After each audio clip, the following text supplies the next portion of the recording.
આજે ઉધરંગ આ નદીમાં ને આવું જે આ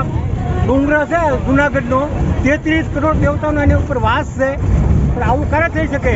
હિન્દુસ્તાનની અંદર આવા જલારામ બાપુ જેવા મહાપુરુષો ક્યારે મળી શકે? કે પહેલાં તો મહાન માતાઓ મળ્યા છે.